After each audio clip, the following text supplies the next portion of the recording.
Le programme est le suivant. Donc, d'abord, je vais un peu présenter mon laboratoire. Ensuite, on va voir en fait ce que c'est les cahiers de charges, appels d'offres, quelles sont les exigences que vous pouvez intégrer, un peu sur le textile durable, hein, qu'est-ce que c'est, et puis encore quelques astuces et quoi faire quand vous voulez faire l'attribution euh, de votre en fait, demande. Donc, en fait, nous sommes actifs dans le domaine du textile et de l'habillement depuis plus de 20 ans. Je vais vous interrompre pour un Oui. instant. Est-ce que tout le monde voit les slides, maintenant le slide qui dit FTI LAP plus historique? Ah, tiens, moi, je suis déjà au suivant. Oui, je pense qu'il y a un problème de synchronisation. Oui, Attends, je vais partager les slides et vous me dites quand vous voulez oui, passer. ça doit Oui, être mieux comme ça. oui. Je vais arrêter ma présentation.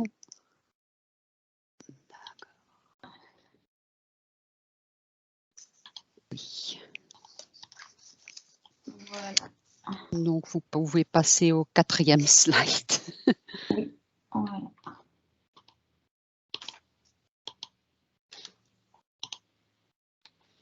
Oui. Donc, en fait, nos activités et notre programme de recherche sont concentrés autour des matières biobasées, la circularité, le confort et la digitalisation. Dans le laboratoire, nous disposons de matériel semi-industriel et industriel pour en fait, pour le prototypage, avec lequel nous pouvons soutenir les entreprises dans leur trajet d'innovation. Et en plus, encore, on offre plusieurs services, entre autres, donc du testing, des programmes d'éducation sur mesure et aussi des conseils. Donc, on peut vous aider à établir vos cahiers de charges. Slide suivant, s'il vous plaît. Euh, donc, en fait, un appel d'offres ou un cahier de charges, en fait, c'est un document que vous devez rédiger et qui résume en fait les exigences auxquelles doit répondre un produit ou un service que vous souhaitez acheter. Donc, un cahier de charges réglemente la communication générale entre le client et le fournisseur. Et en fait, c'est un document qui peut être négocié. Par contre, un appel d'offres enfin, le contenu est plus ou moins le même, mais là, lui, il est généralement contraignant. Slide suivant. Donc, oui. Oui, merci. Les éléments suivants, en fait, peuvent être inclus dans le document. Donc, en fait, lorsque vous fixez des exigences, il est bien important de savoir quel est votre pouvoir d'achat. Plus votre pouvoir d'achat est élevé, mieux vous pouvez faire respecter ces exigences. Dans ces documents, on peut demander les preuves, en fait, que le produit répond bien aux exigences, mais aussi, on peut aussi également demander uniquement une déclaration du fournisseur, hein, selon laquelle il dit qu'il respecte ses exigences. Il est important que pour chaque,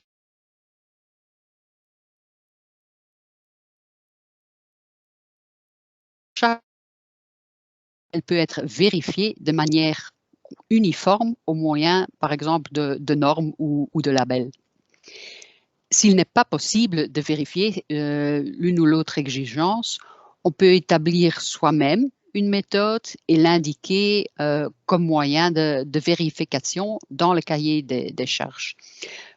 Enfin, de toute façon, il faut demander des preuves aux fournisseurs ou bien exécuter soi-même ces vérifications. Parce que c'est la seule façon, en fait, d'assurer que les exigences soient respectées. Donc, il est évident que vous le fassiez, bien sûr, avant d'attribuer la commande. Une fois que votre commande a été livrée, il est nécessaire de procéder à des tests aléatoires sur le lot en fait, pour vérifier si les échantillons que vous avez préalablement reçus ne sont bien sûr non pas les seuls à répondre aux exigences fixées. Bien évidemment, tout cela vient à un prix. Les startups n'ont souvent pas les moyens financiers leur permettant de faire face à de nombreux coûts. Enfin, de toute façon, tant les petites que les grandes entreprises, ils vont répercuter ces coûts sur le prix. Donc, c'est pourquoi aussi qu'il est peut-être préférable de supporter les frais vous-même, parce que, bon, en fin de compte, vous les paierez quand même.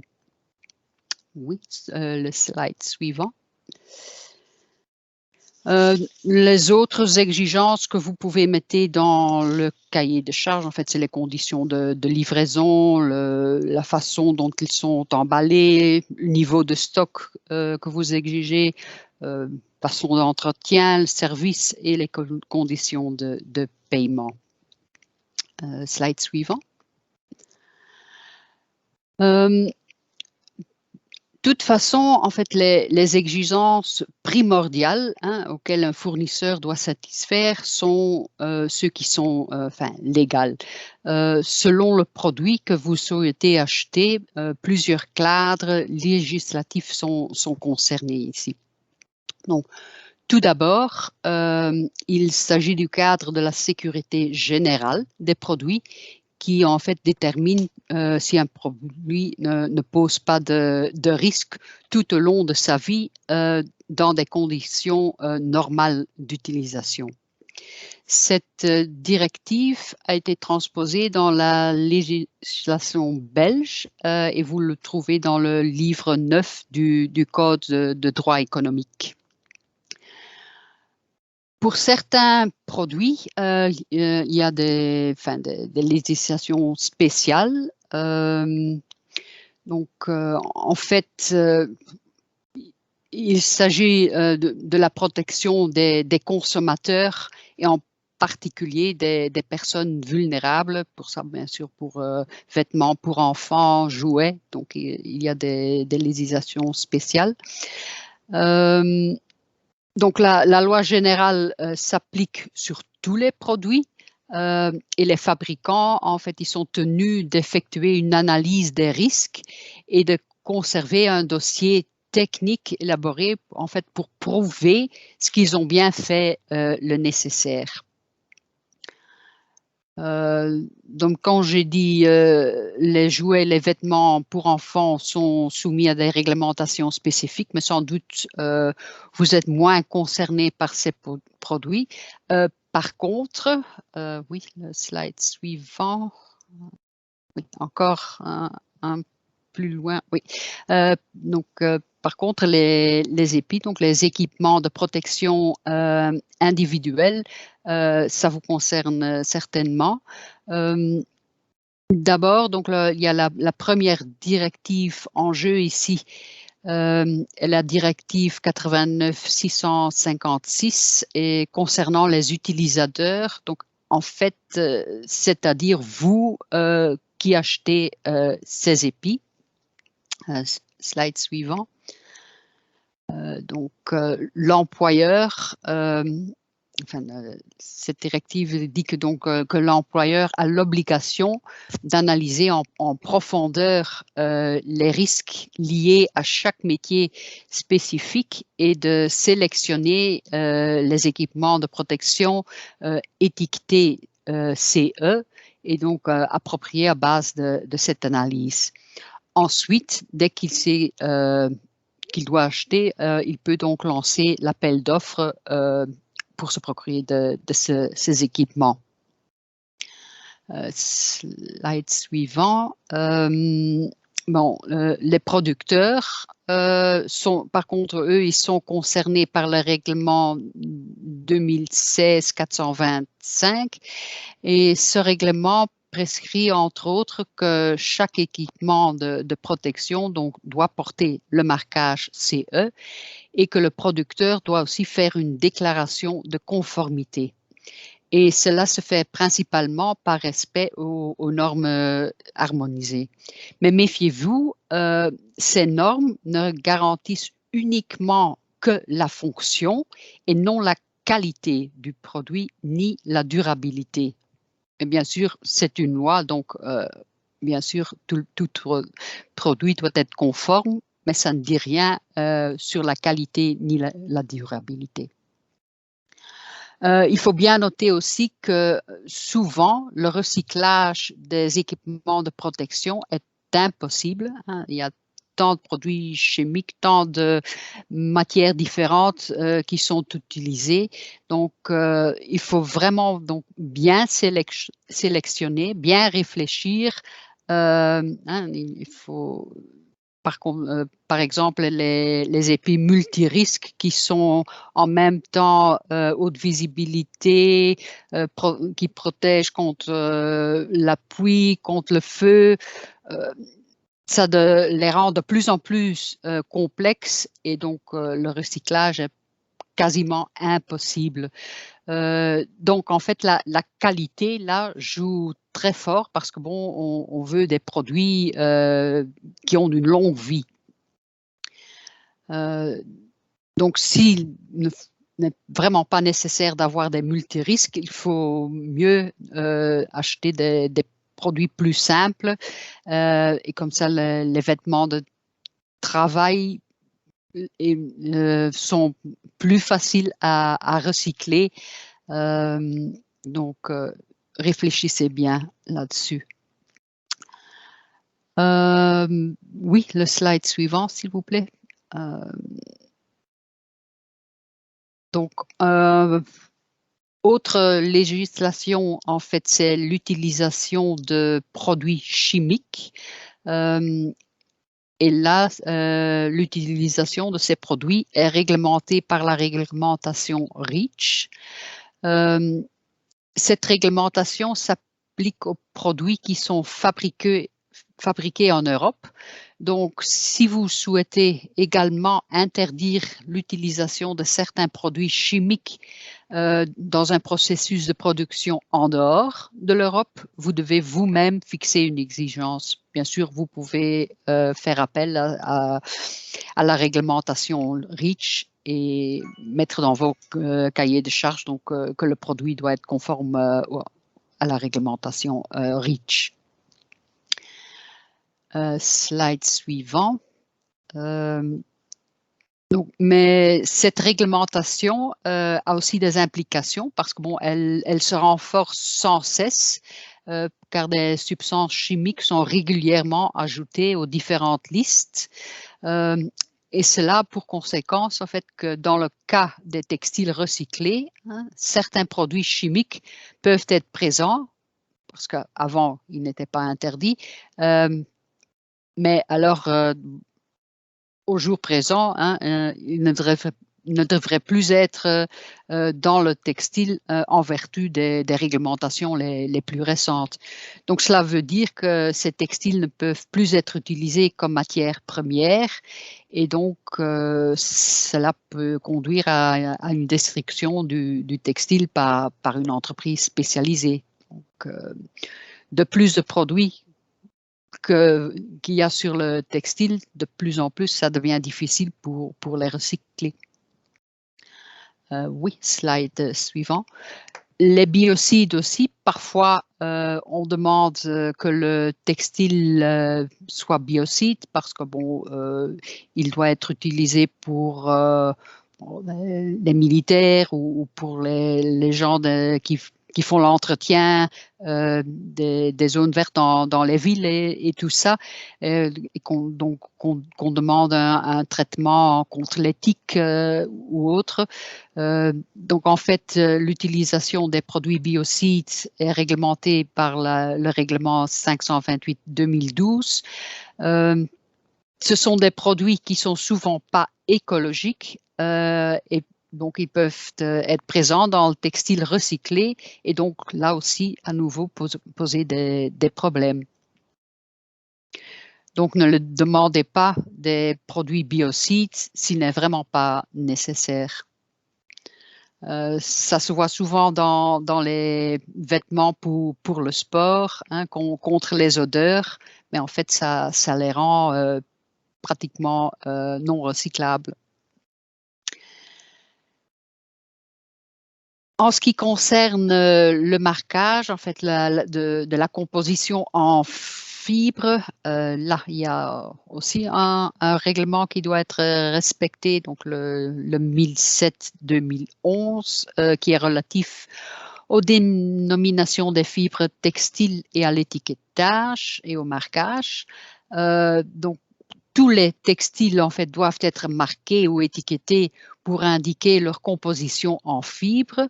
Par contre, il y a quelques restrictions, hein. Par exemple, certaines fibres ne peuvent pas être mentionnées, donc vous ne savez pas qu'ils sont dedans.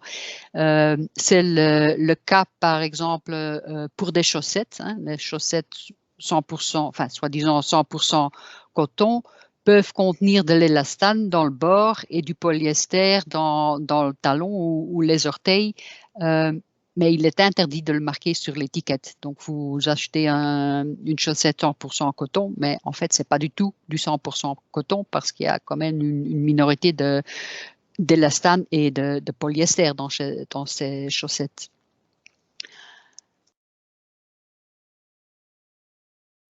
De plus aussi, la mention recyclé, hein, n'est pas du tout requise, donc il faut l'indiquer séparément sur une autre étiquette. Donc, le polyester recyclé ou le polyester vierge, ça reste du polyester sur l'étiquette.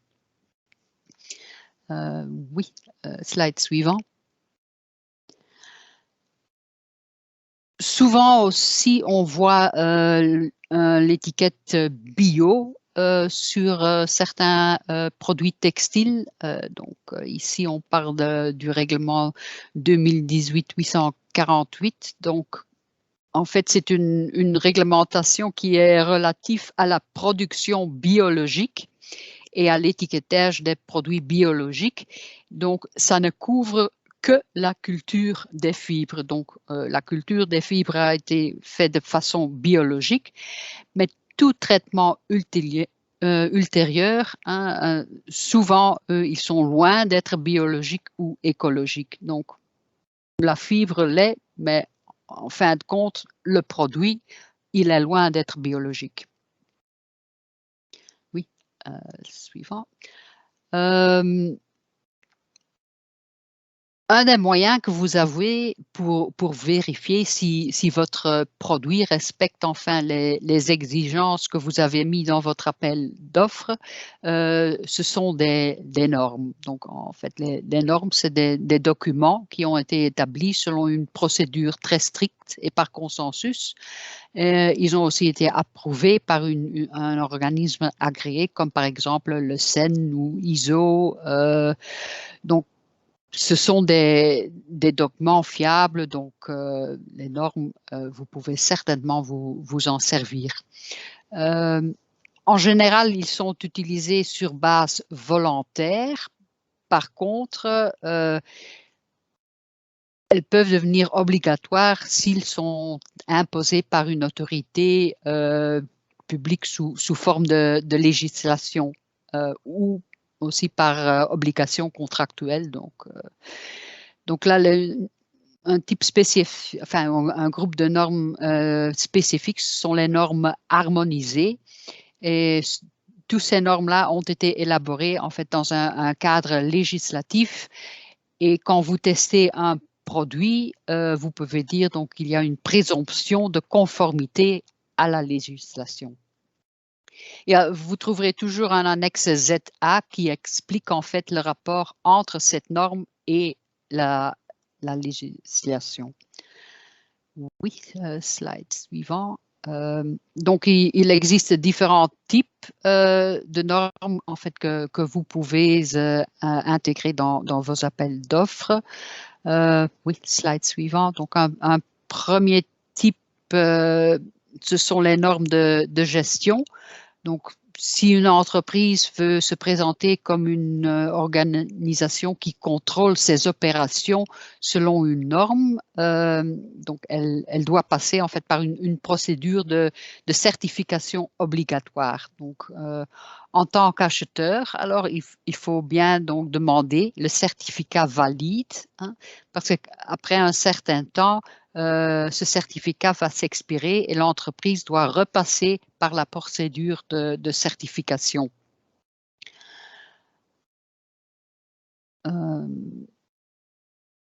Bon, oui, vous pouvez passer au slide suivant.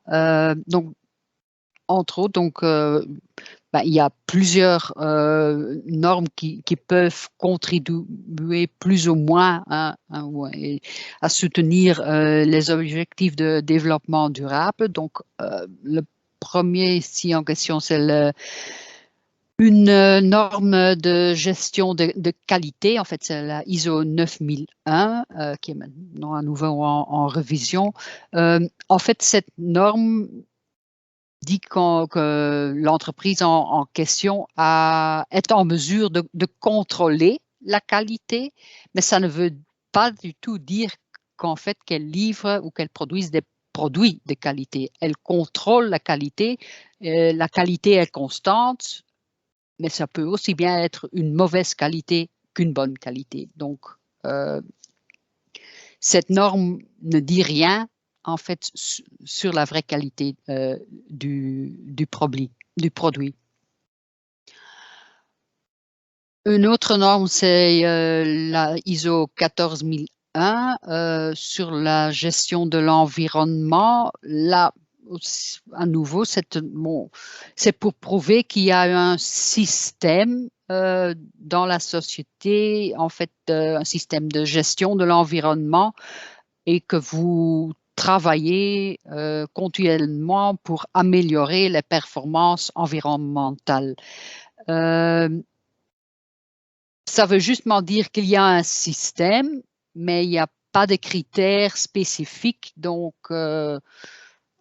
là aussi, ça ne dit rien sur s'ils sont vraiment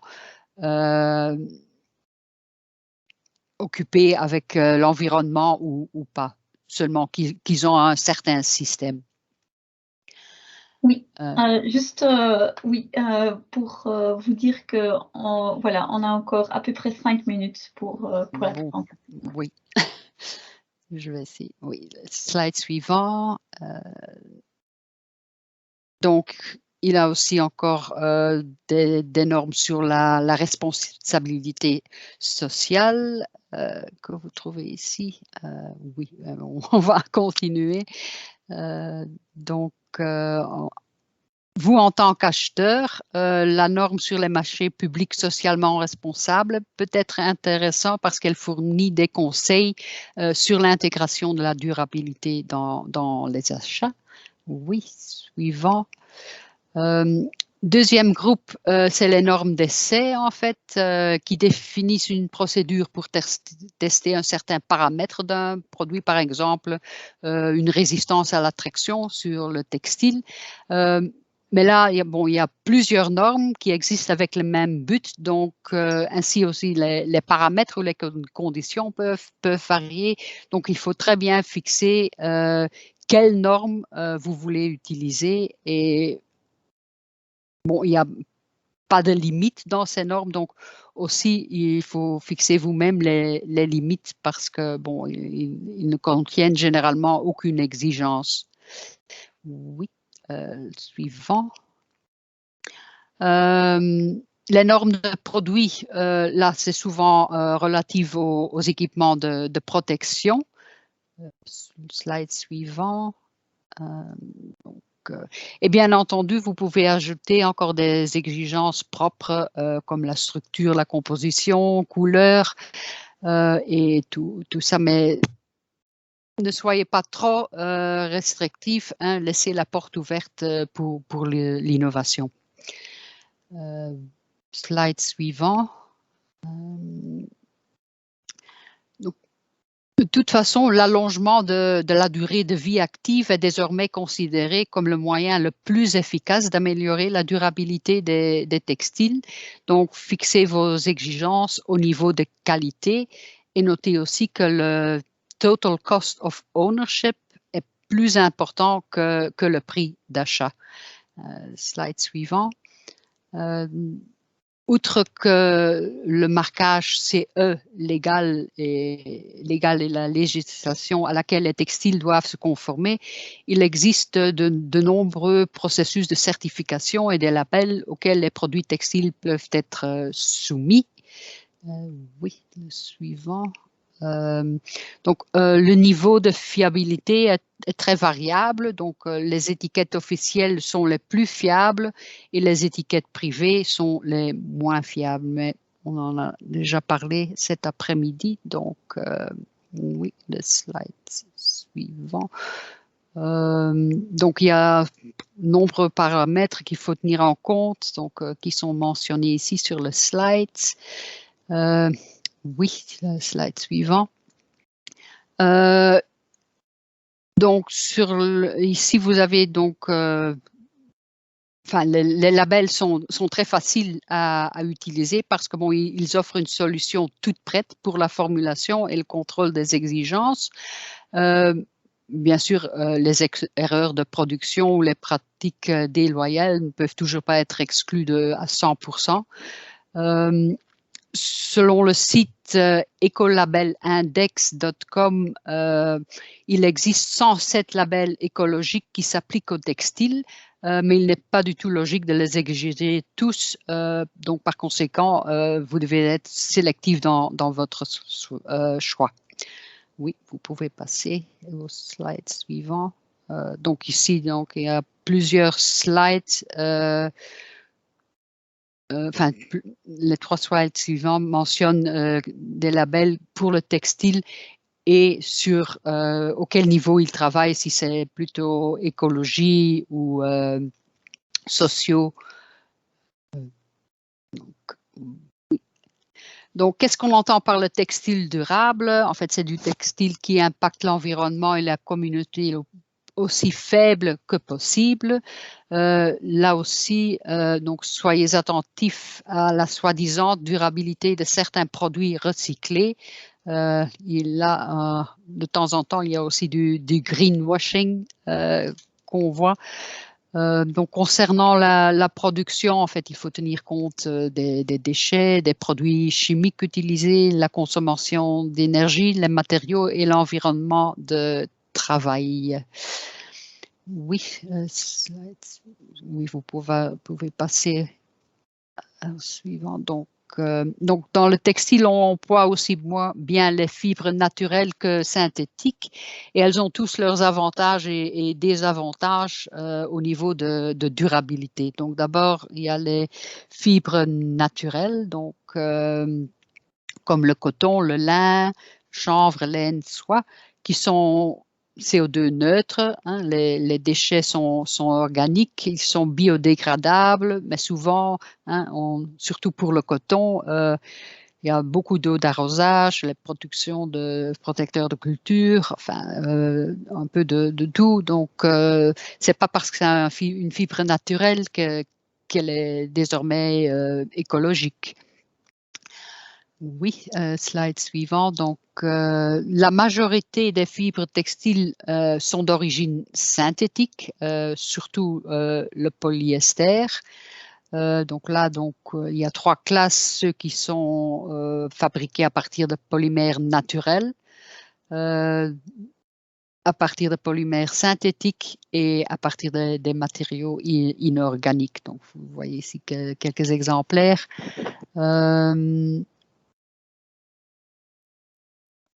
Oui, vous pouvez passer au slide suivant. Donc, une partie, en fait, une toute petite partie des fibres textiles est recyclée aujourd'hui.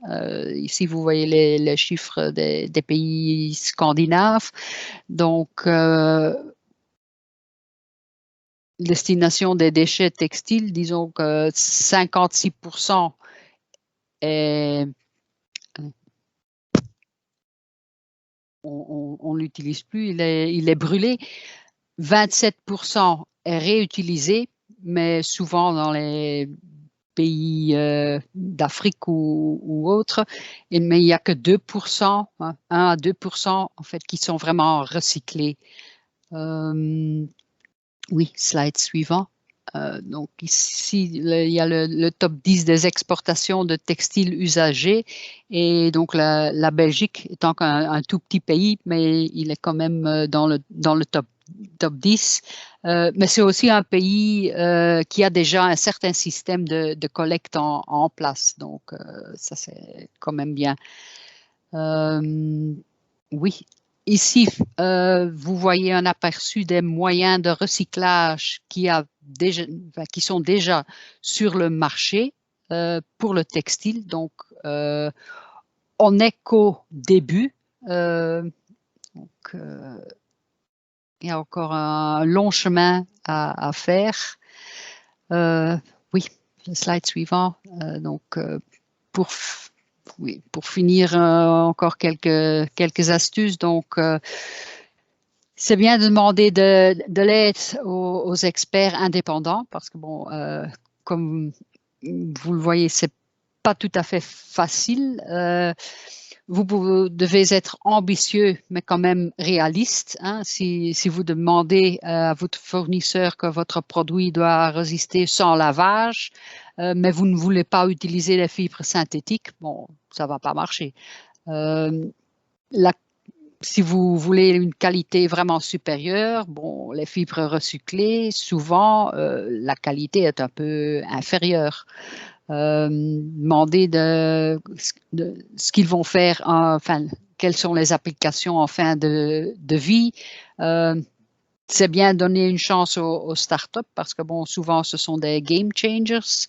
Donc, soutenez surtout l'innovation dans vos appels d'offres et aussi il y a des subventions. Et la traçabilité est très, très important parce que, bon, si vous voulez recycler, il faut quand même savoir quel traitement le textile a subi. Oui, dernier slide. Donc, enfin, je veux dire, tenez compte que lors de l'appréciation des critères d'attribution, les principes d'égalité de traitement, de transparence, d'objectivité et de proportionnalité doivent être respectés. Et si votre système doit être objectif, rendez-vous compte aussi que si le prix compte pour plus de 40%, vous allez laisser aucune chance à la durabilité ou la circularité. Voilà, je vous remercie. S'il y a des questions.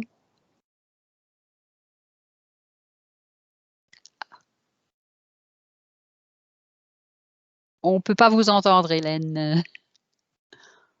Ok, désolée. Merci Alexandra. Pour ceux qui n'ont plus le temps de rester dans la réunion, je vais déjà dire que tous les slides d'aujourd'hui, y compris les slides de Madame Raff, sera disponible sur le site du Green Deal Achat circulaire à partir de lundi. Et je vais aussi partager un lien dans le chat dans un instant vers un formulaire de satisfaction qui vous permet de partager avec nous vos idées sur les sessions Green Deal. Et voilà, on vous invite de remplir ce formulaire. Voilà, alors pour ceux qui ont encore le temps, on peut voilà, passer à les questions. Je vois qu'il y a certaines questions dans le chat. Catherine, peut-être vous pouvez poser vos propres questions, remarques vous-même. Oui, bonjour. Oui. C'était juste par rapport aux équipements de protection individuelle. Donc, Madame disait que le recyclage était impossible parce qu'il y avait en effet un mélange de traitements, par exemple traitement contre le feu et en même temps haute visibilité qui faisait que le recyclage était impossible. Je voulais savoir si c'était impossible parce qu'il n'y avait actuellement pas de filière de recyclage disponible ou si c'est impossible de le recycler à tout jamais et que voilà. Un peu les deux. Ça dépend de la complexité du produit. Souvent aussi, il a été utilisé dans les conditions, dans des usines où il a été sali par des produits chimiques ou autres. Donc, on ne sait parfois même pas ce qu'il y a sur les tissus. Donc, ça devient très difficile alors pour les recycler et pour obtenir un produit qui est sûr, donc pour être réutilisé, parce que bon, certains produits chimiques sont nocifs. Souvent aussi, on a un mélange donc qui le rend très difficile pour séparer les fibres individuelles. Donc, si c'est un mélange coton, polyester, encore un peu d'aramide ou tout, de les séparer après, c'est difficile. Donc, je ne vais pas dire que c'est tout à fait impossible. Disons qu'une protection contre la pluie, c'est un produit qui pourra peut-être être plus facilement recyclé qu'un vêtement de protection pour un pompier. Mais ça, de toute façon, aujourd'hui, c'est très, très difficile de le faire. Aussi, pour bien recycler, il faut des quantités quand même assez grandes. Donc, oui. Mais bon, peut-être dans le futur, on va bien y arriver, mais aujourd'hui, c'est quasiment impossible. Merci. Si je peux juste poser une question, je voulais savoir si vous aviez justement des tableaux de recommandations, parce que en effet, si on est un acheteur et qu'on souhaite que nos vêtements soient recyclés par la suite, ça serait intéressant qu'on ait une idée de, ben voilà, pour tel type de vêtements qui ont telle caractéristique, c'est pas possible ou c'est pas recommandé de toute façon. Mais c'est possible pour tel et tel type de vêtements de travail. Est-ce que dans les tableaux que vous avez présentés, sur lesquels vous êtes passé très rapidement, oui. C'est une information qu'on peut retrouver ou... Non, non. Non, c'est sur les tableaux qu'il y a dans les slides, non. C'est uniquement le système de recyclage qui est mentionné. C'est une information qui existe quelque part, qui serait disponible pour des acheteurs qui souhaiteraient justement bien faire, mais qui, en l'intégrant dans leur marché, ben... Voilà. J'en doute qu'il y a quelque part, qu'est-ce que ça a été bien? Non, je ne pense pas qu'il y a un site où... parce que bon, ça dépend un peu. C'est tellement divers, tous les produits, donc. Et en plus, pour les protections, enfin les équipements de protection, ce qui compte d'abord, bien sûr, c'est la protection des gens. Donc, mais à mon avis, non, je ne pense pas qu'on peut trouver. Oui, peut-être on peut réfléchir sur cette question et revenir vers vous. Est-ce qu'il y a d'autres questions? Voilà, alors grand merci à Madame Drave et à vous d'avoir participé à cette session. J'ai mis le lien vers le site Green Deal dans le chat et également le lien vers l'enquête de satisfaction. Et voilà, alors je vous remercie pour votre participation et je vous invite également de noter le 28 avril dans votre agenda parce que le 28 avril aura lieu le deuxième atelier du Green Deal achat circulaire en 2022. Merci beaucoup. Merci, avec plaisir. Au revoir. Au revoir.